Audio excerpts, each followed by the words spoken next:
where I've been and who I am, all the ways I've grown. This isn't self-help, it's a full-on rebirth. Welcome to Girl Wake Up, the podcast for women who are done playing small, staying silent, or living by rules they never wrote.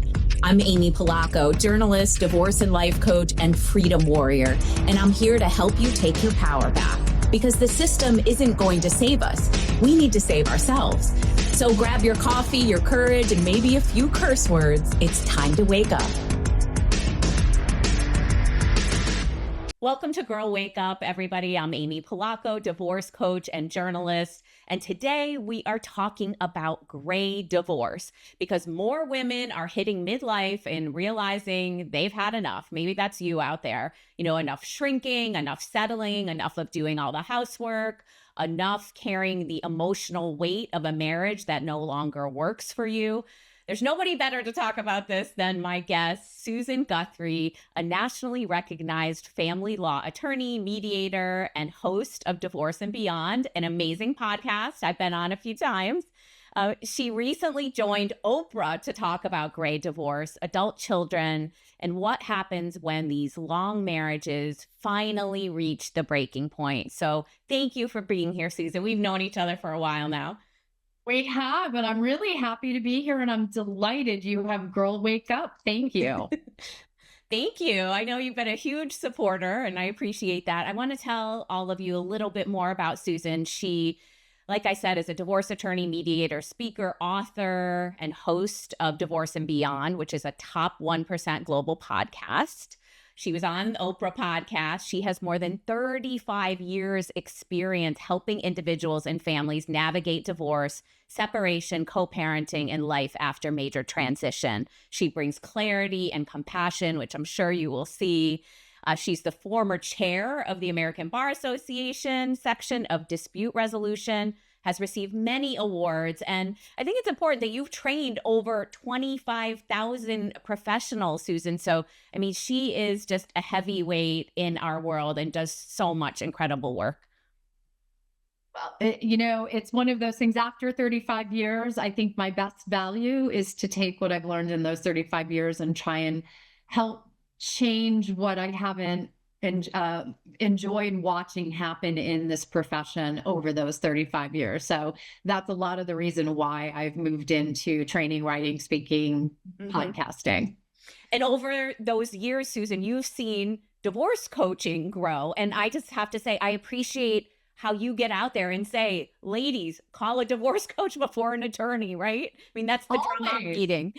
You know, almost always there are a few minor situations, such as your ex is dissipating assets, or you're worried they're going to take the kids out of the country and disappear, or emergency situations. Yes, get an attorney. But for most divorces, for most situations, you are far better served by getting a good divorce coach who's going to help you then choose the right attorney. Because when you choose the wrong attorney, everything that happens in your entire divorce and your beyond is going to be colored by that poor choice. And a divorce coach is just, I mean, honestly, changes the entire trajectory of your experience. Thank you for saying that, because we know that it saves you money too. I mean, it's heartbreaking when I have women come back to me, 50, 100,000, several $100,000 in, and their attorney's not returning their calls. They don't know the strategy. Maybe they chose the wrong process. So ladies, you know, take it from us. We've been through a lot, right?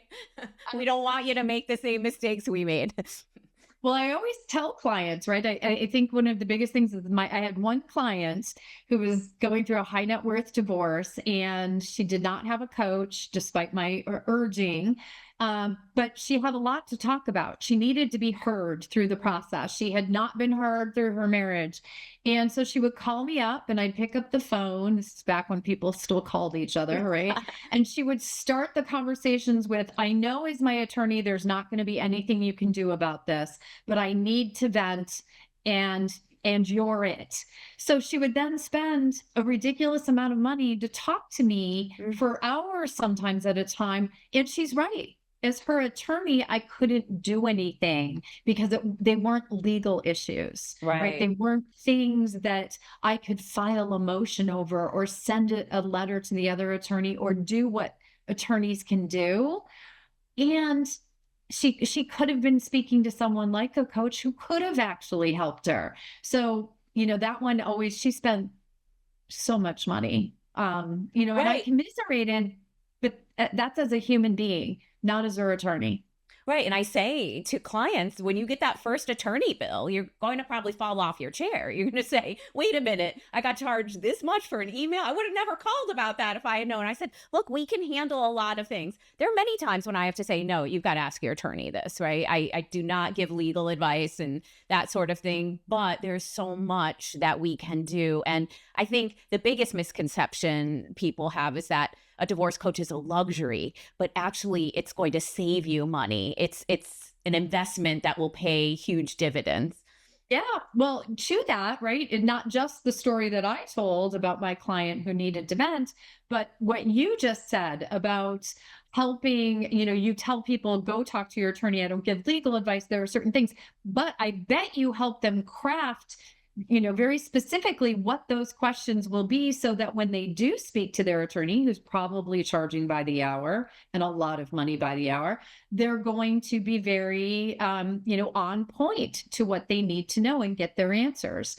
So yes, a divorce coach is not a luxury. A divorce coach is a way to save money in your divorce. And you're absolutely right. It is strategic. We group them together. So you bother your attorney once, one charge, right? And It's not bother. Yeah, It's right. just the proper use of an attorney. Right? Exactly.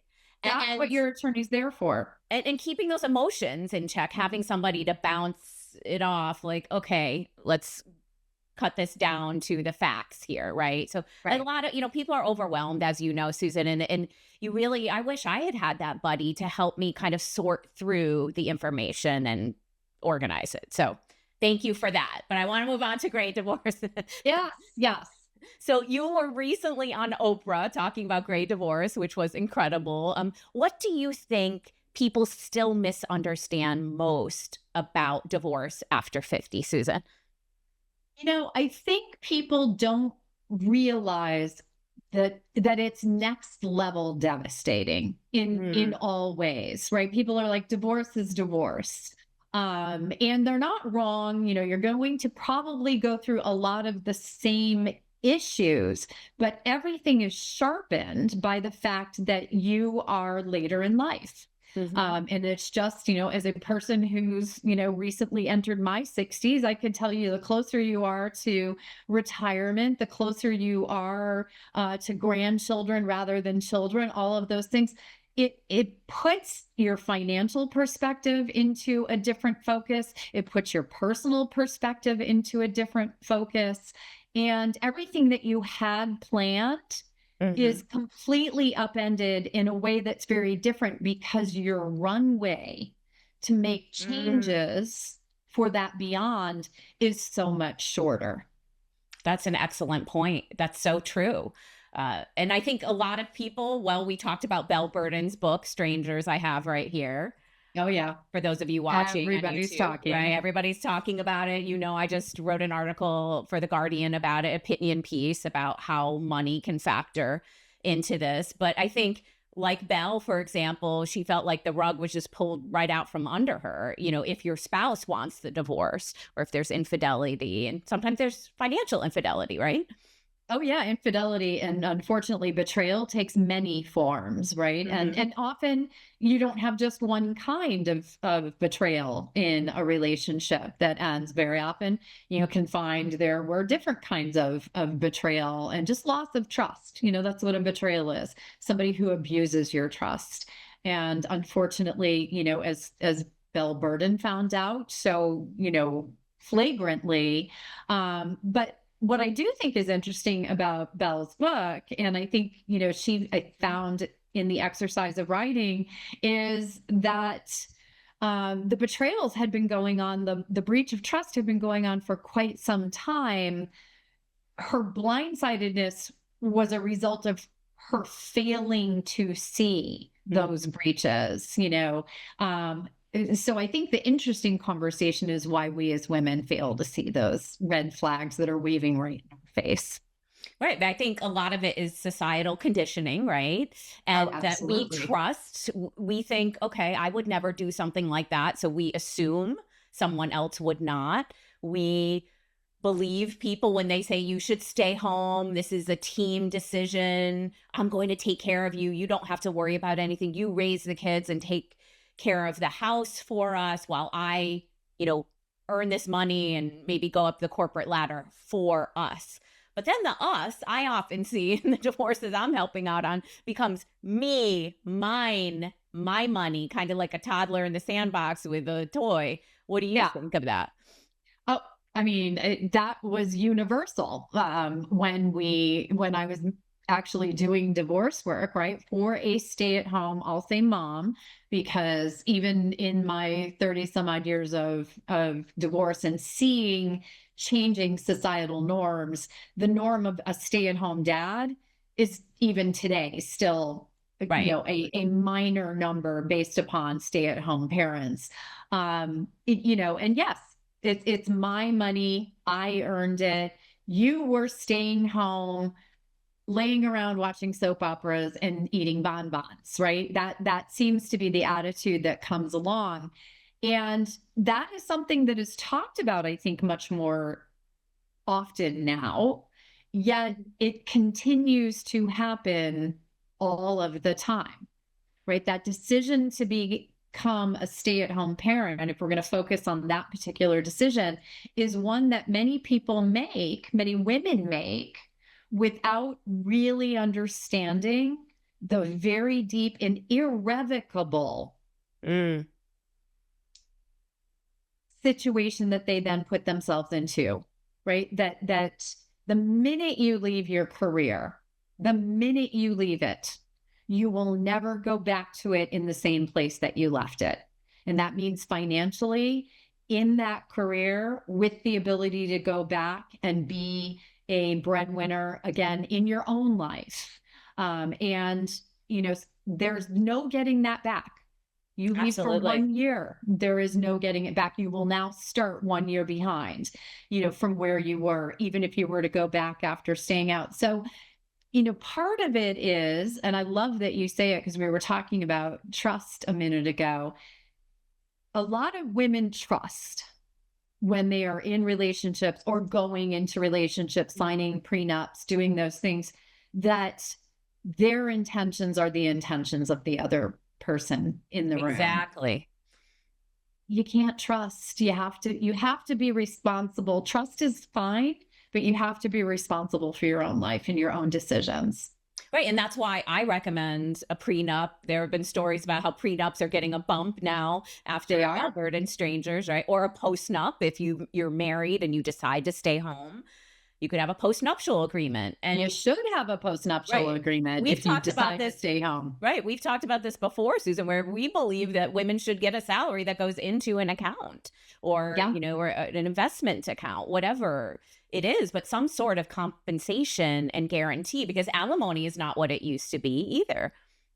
Yeah.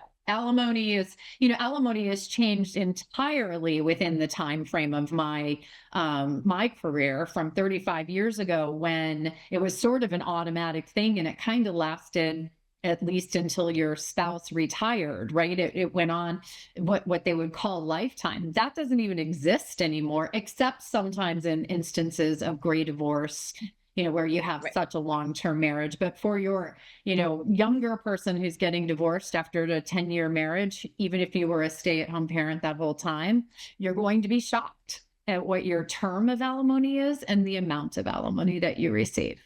Right. And when we talk about it being dangerous, let's just call it what it is, to Yep. be a stay at home parent without these safeguards for your income and, your retirement for the future, it is heightened when we're talking about a gray divorce because then we have women come to us, right? 20, 30 years out of the workplace. And that's why it is hitting them so hard, right? Because you cannot, with technology and skills, and you've lost the networking, all of those things you can't ever get back in gray You divorce.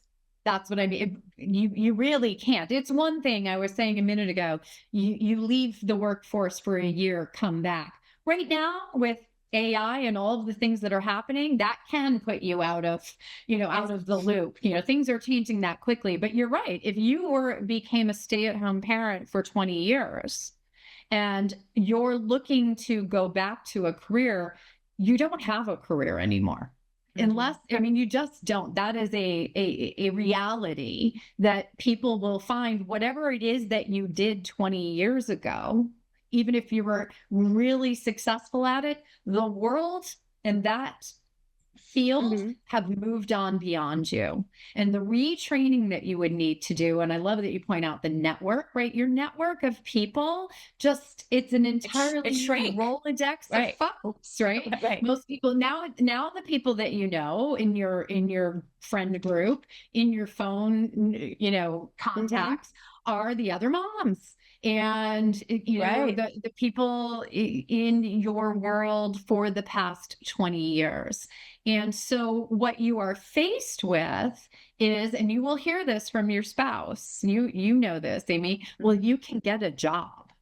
Yes. There's nothing wrong with you. I work every day. You can go get a job. That may be true. You may be able to get a job. Remember a minute ago, I was talking about a career. Now I'm talking about a job. They are very different things. And what's available to you as a 50, 60-year-old woman who's been out of the workforce, we know, because it tends to be the same things. People, and I mean, only that it's things that you can now go and train for in a relatively short period of time. Right. That becomes a part of it, right? I need to make money. I need to earn something. So we see people going into service industries where they can train in a shorter period of time. Real estate, because you can get a real estate license. I've had whatever it was, maybe because I was in Fairfield County where you are. I had a lot of clients go into fitness fields, yoga, meditation, Soul Cycle at the time. I mean, a lot of clients who would go into that, but the older we get, the less likely. Well, let's be honest about how much money you're making in those jobs. And we're in the midst of an affordability crisis. I've even coached some clients lately. I want you to say that. I want you to say that in mediation. I want you to be honest here because, if you can't survive on 50,000 or 100,000, or even some would say 150,000 these days. Sure. Like just basic health insurance or whatever. That's a huge factor, right? Yeah, huge. I mean, health insurance, unfortunately, I had an episode, I think it was about a year ago, but I called it Getting Divorced. And, under Trump, under the current administration with the Affordable Care Act, I just read a statistic the other day that said something like 20 million people fell off of the Affordable Care Act coverage after the premiums went up. And there was a lot of talk about it when the premiums were going to go up, but then there hasn't been a lot in the media about it. And that was why I honed in on that. 20 million people, you know who the people are? Yes. A lot of them are women who got divorced. That is the number one source of coverage for women who get divorced, who weren't breadwinners, who didn't have available coverage through employment. Yes. And it often might cover the children, but definitely for the women. It used to be Cobra, but face it, Cobra is only for 3 years and it's expensive. Right. Now, as a single mom and business owner, mine has gone up $1,000 a month, $1,000 a month. So I understand that. And so in the midst of all of these challenges in gray divorce, Susan, why are many women still saying, I want out, I've had enough?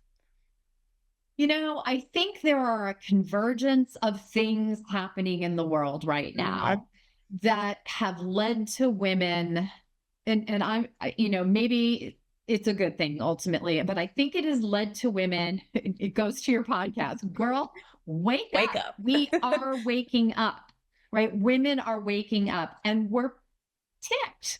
We're mad. We're angry. We're fed up. We're tired of the consistent patriarchal status quo that has led to us being second-class citizens in the relationships in which we have bound ourselves under a patriarchal system. Please understand, I am happily married.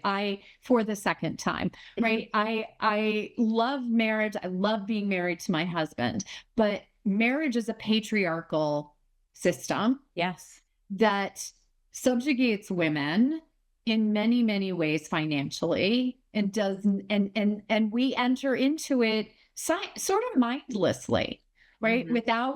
But from its very inception, think about it. We wait to be asked to get married, right? We don't ask. We wait for the man to get down on a bended knee and choose us.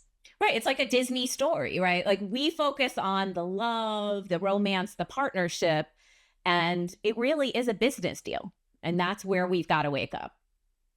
Yes. And the wake up that's why I was so delighted when I saw your podcast and I saw the name, but I would like to phrase it differently. I'd be like, girl, wake up.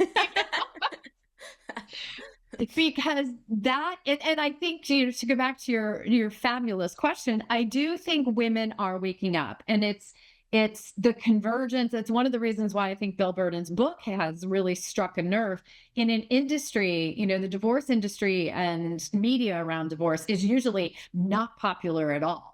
Right? That's so true. I can tell you that as a freelance journalist who pitches to national outlets on a weekly basis. Yeah. They do not want to talk about divorce. Hey, the fact that Oprah got in touch with me to have me come on her podcast to talk about divorce says a lot about the national stage. And then, my inbox has been full with journalists asking for, insights about Bill Burden's book and the effect that it's having. I think that women are starting to wake up. Now, the other thing that's happening that I think is helping to rile us up, but it's not helping women, is that the world in which we live in, we are very rapidly being returned to second-class citizens or pushed back further into that morass by our legal rights and the societal norms being pushed backwards again. So when you start taking away women's rights, such as the right to choose, which we have for more than 50 years, and then suddenly that choice is no longer there for women. And that's not a political statement. That is, there are actual real results to women not having a choice around maintaining a pregnancy or not, right? There are health choices around that. There are socioeconomic choices around that. There are relationship choices around that choice. And that's just one of them. Another one being what we just talked about with the health insurance. Yep. Women who tend to be the partners in relationships who aren't working have had health insurance stripped away from them. There are efforts to take voting rights away from women, or at least severely negatively impact women's voting rights, right? It's all somewhat subtle and not so subtle. And it's angering, thankfully, the women. And I think this conservative movement that wants us back in the 1950s, I mean, we haven't talked about all the unpaid labor, right? The trad wife, the trad wife, the stay-at-home girlfriend, right? And getting rid of or threatening to no-fault divorce, so you can keep women trapped in this situation, right? There's so much that, as you know, and I wrote an article for Newsweek on this back in, I think, November. More women are saying, screw that. I'm staying single. You want to call me the crazy cat lady because I have 15 cats? I'm perfectly happy. Yeah, JD. No, sorry about that. But yeah, we're perfectly. I'll be the dog lady. Dog lady, yeah. Right? Yeah. All of those things, right? It is one thing after another. It's a startling thing to live in a world as you and I are, and for, our 20-year-old and 30-year-old women, millennials, Gen Z coming up, they have less rights in this world than you and I did growing up. Right. Right. And so will the daughters of everyone out there who's listening right now.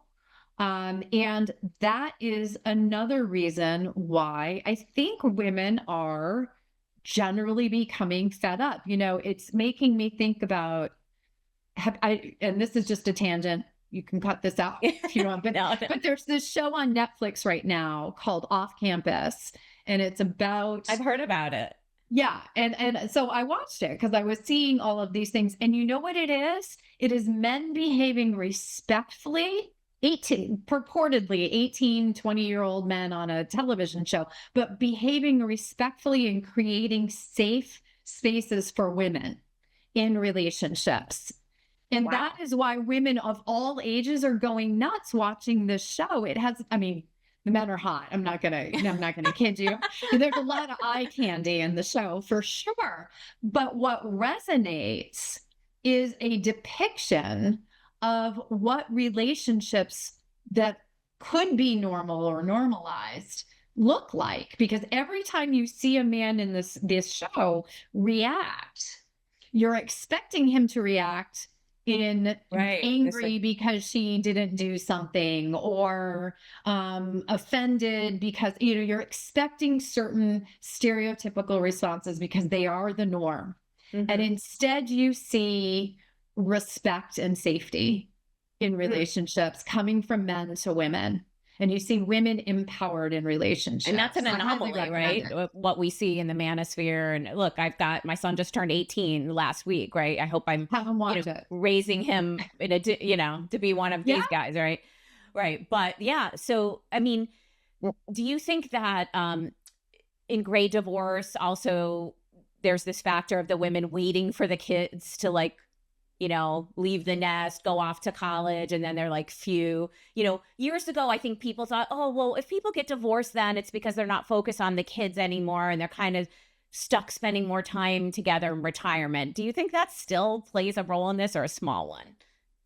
I think it's more, and at least what I hear from women who decide to get a divorce when it's gray divorce, right? You do still see that split of, women who make that decision. When I see that, reportedly it is, this is not going to be the rest of my life. I'm tired of taking care of everyone else. I'm tired of coming in second, third, or fourth behind every other consideration. And I want golf, being the one who's still, we could get into emotional load. We could get into all of that. I did a fabulous episode with Kate Anthony on my show, and we called it was never about the dishes, right? But how many times are we going to argue about putting the GD dishes in the dishwasher, right? And I think a lot of women who have gone through 20, 30, 40-year marriages are like, if I only have 20 years left of life, not spending it like this. I'm not spending it arguing about the dishwasher or his dirty socks on the floor again for the 9,000th time. And so in that space, that is very much what I'm hearing from women. But it is interesting because then there's the other cadre, and that's the Belle Burden cadre. I call it the blindsided bunch. Right. And it wasn't their choice necessarily. They would have hung in there. If you watch the Oprah episode that I was on, one of the things I loved about that episode is it wasn't just a bunch of talking head experts. Oprah had people who had gone through a gray divorce in the audience who told their stories. And what I thought was interesting, out of the 5 stories, 4 were women who were blindsided, which is not the norm, right? Women are the ones who more often file for divorce. I think it's 30% in average. But in that particular group, it was the blindsided. And Belle Burden uses the phrase in her book about being blindsided.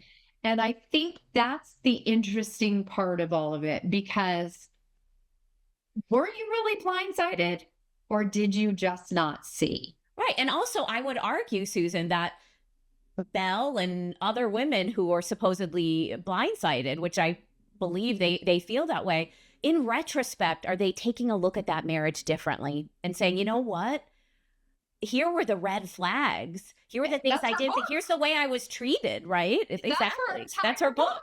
Right. It's looking back and seeing and detailing every red flag. When you read the book, don't you just sit there? It's like watching scary movies. No, don't go in the basement. Yes, You know, exactly. no, don't sign the prenup. Exactly. Listen to the attorney about the prenup. Yes. I know Yeah. that was really painful. Absolutely. Well, thank you for all of these great tips on this. I want to move on to this truth or trap segment that I have here on Yes. How to Wake Up, right? Where I throw out a statement that's like a common assumption out there, and you can tell me, Susan, is it truth or is it trap? If a couple has been married for decades, divorce will automatically be more civil because they've already been through so much together. Trap. I think that's not even, that is a big, so it's just a no. Actually, again, when I was talking earlier about the difference between a gray divorce and a divorce in a either younger couple or in a couple who haven't been together as long, they actually have more perspective and ability, I think, than a gray divorce. The problem with a gray divorce is now you are so enmeshed and you are so entwined, and your lives have been basically built together over decades. And now suddenly that future, that beyond that you have worked to create is gone. It's like going up in smoke. Yeah. It's going up in smoke. And you know, that leads to a level of emotionality, which, you know, now I'm in your world, you know, the higher level of emotion, whether it's sadness, fear, anger, all of the above, likely, that's going to lead usually to a more conflictual divorce. Yes, I agree wholeheartedly. So I have a listener letter from someone in my support group who says, "Dear Susan, I'm 59 and my husband recently told me he's leaving our 29-year marriage for a woman who's 20 years younger. I feel humiliated, blindsided, there's that word again, and honestly replaceable. Like the life I built with him suddenly meant nothing. Our kids are grown, but they're devastated. I don't know how to handle my own grief while also trying not to make them feel caught in the middle. Is this what gray divorce looks like now? And how do I rebuild when I feel like I've been traded in?" Victoria. Well, Victoria, first off, I am sorry that you are going through this, and I will say you are not alone, because everything in what she wrote is exactly what you know. Victoria, go listen to the Oprah episode, right? You're going to hear those 4 women who were in the audience saying very much what you are feeling right now. And I do want to emphasize something that Victoria said here about her children, because it is usually the mom who gets pulled into that space of, here she is going through probably one of the most devastating things that's happened in her life, her entire future being blown up, and she's trying to support her adult children, because people think, oh, well, they're grown up. Oh, they may even have their own families. This doesn't affect them. That could not be further from the truth. Their entire life's history just got blown up. And they often get parentified. Again, I've got a whole episode on this particular topic, but one of the guests on the Oprah show was there with her adult daughter. And what she said, and this was, you know, stood out to me, and I just thought it was so beautiful. She said the days where it was hard for her to get out of bed, and there were those days, she remembered that her daughters were watching how she managed this. And she wanted them to see that a strong woman can come through this ending of a relationship. So they had something to model if a relationship ends in their future, which frankly it will at some point. Not every relationship lasts forever. And that's what got her out of bed on those days. And then her daughter spoke. And I'll just let people go listen to the episode to hear what her 21-year-old daughter said. But we'll put a link to the episode with Oprah, and I was starting to tear up. It was beautiful. And so for Victoria, unfortunately, yes. I mean, these are all those things we were talking about. This is the reality of gray divorce. I will also tell you, though, Victoria, to give you some shining on hope, that same mom that I'm talking about, she now says she's in the happiest place she's ever been in her life. She can't imagine her life if she had not gone through the divorce process. It's a gift to her. And, you know, she's so far on the other side and in such a better place. And invariably, and I think you can probably attest to this as well, that is what the beyond looks like. It's hard to see it right now, but you will get through this. And the beyond is beautiful. Yes, I was going to use the same word, gift. That's really what it is. I've never had a woman say she regrets her divorce. I've had many say, I wish I did it sooner. So, I think surrounding yourself with people who are positive. One feature I'm doing on Girl Wake Up is having divorce success stories and just having a woman tell her story. Yeah. I had a woman recently who has revolutionized our town in Connecticut with her. She went back to school for art. She's opened galleries. She owns our magazine in town. Like, it's amazing. And so, listen to Susan's podcast, filling your mind every morning with this, I think. And with so many people, I mean, Belle, again, right? Looking back, she may not have wanted it, but I think now she would say she would have wanted it, right? And so I think the pieces will come together for you. Everybody's healing journey is different, right, Susan? Absolutely. Absolutely. But one of the things, this goes right back to the top of the episode, get a coach.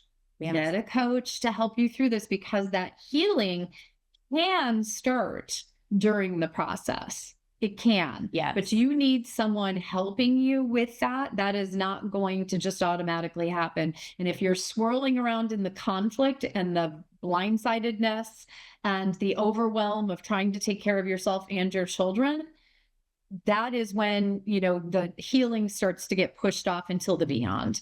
And a coach is this is an excellent example of why a coach is such a critical part of your team. That's true. And one of my favorite things to do is helping some of these women start a new business or look for a new right? Like helping you with that beyond that Susan talks about all the time. So thank you so much. We could talk for hours. I'll have to have you back, but where can everybody find you and your podcast, Susan? The best place is the podcast website. It's divorceandbeyondpod.com. And we have so much there. And it's all searchable. So there's over almost 500 episodes. And you can put, whatever your topic is into the search bar, and it will bring up the top 4 episodes. Some of them may be Amy's, but, or just put, you want to hear Amy's episodes on there, put her name into the search bar. It will bring up all 4 of her episodes in a second. Well, I didn't know there was 4. Oh, good. 4 episodes and downloadable resources every week with every episode. Just so much there to help you on this journey. So please check it out, because it's created for you. That's what it's for, the person going through this. Right. We both have been married twice, right? Our heart has led us to this work. So thank you for sharing all of your tips and inspiration, Susan. So thanks, everybody. See you again soon. Thanks for listening to Girl Wake Up. I'm your host, Amy Polacco. If this episode woke something up in you, don't let it fade. Share it with a friend who needs to hear it, leave a review, and keep this conversation going. Remember, no one's coming to save you, so she did.